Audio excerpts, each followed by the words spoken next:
Ang programang ito ay rated SPG. Striktong patnubay at gabay ng magulang ang kailangan. Maaaring may masiselang tema, lengguwahe, karahasan, sexual, horror o droga na hindi angkop sa mga Wala nang tiwala si Bitsay sa pangako sa kanila na tulong na makuhaan sila ng abogado para ilaban ang kanilang kaso na para kay Betsay ay parang kumuha lamang sila ng bato at ipinukpok sa kanilang ulo at wala na rin ang tiwala ni Betsay dito sa kay Gabo na pangako nito na tulong para maoperahan ang tatay nito. Nasa isip ni Bitsay puro pahirap at basagulero lamang ang ibinigay nito ni Gabo.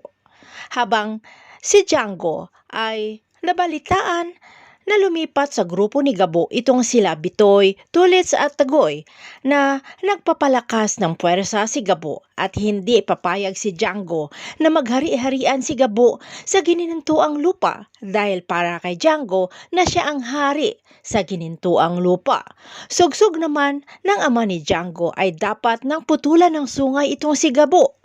Si Victor Safra naman ay kinagalitan ng ina na inuna pa umano ang walang kakwentang bagay ang pag-attend ng kasal, imbis na negosyo ang aatupagin. Tulad ng ginawa nila noon ng kanyang asawa, nang nagsisimula pa lamang sila ay tutok sila sa negosyo. Sinaway naman ni Mariano ang asawa, habang sa opisina ng NCIA ay hindi sumusuko si Kapitan Umali sa pagpalipad hangin dito sa kay Max. Pero natameme ito si Cap kapag pangalan na ni General Jacinto ang pag-usapan. Pero hindi pa rin susuko itong si Umali dahil kapag maging kanya itong si Max ay magdadala sa kanya sa mataas na posisyon at maging uusbong ang karir nito. Pero walang kaamor-amor itong si Max dito kay Umali. Habang sa Chinatown naman ay napakaraming tao na nandoon para idiwang ang Chinese New Year.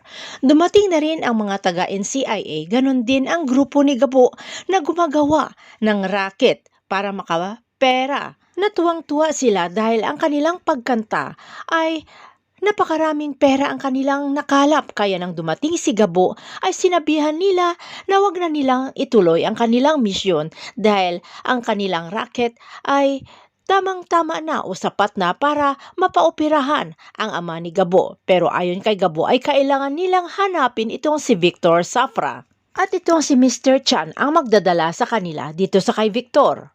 Habang ang grupo naman ni Sam para mapatunayan o malaman na nandyan nga sa loob, ito si Mr. Chan ay nagkunwaring buyer ng mga alahas. At nang makasiguro na nandyan nga sa loob, itong si Mr. Chan ay agad itinawag ito nila sa kay Sam at nagaantay na lamang sa labas. Pero inip na ito ang grupo ni Sam dahil ang tagal lumabas ni Mr. Chan na wala silang kaalam-alam na malate ang transaksyon dahil nga malate itong si Victor Safra sa pagpunta dito sa my bar dahil aattend pa ito ng kasal. Papayag kaya ang mga taga-NCIA na maungusan sila ng grupo ni Gabo? Lalo kayang maiinis itong si Sam sa kay Gabo kapag malaman na si Gabo ang sisira ng kanyang misyon. Abangan na lang natin ang mga susunod na episode dito sa Si Gabo.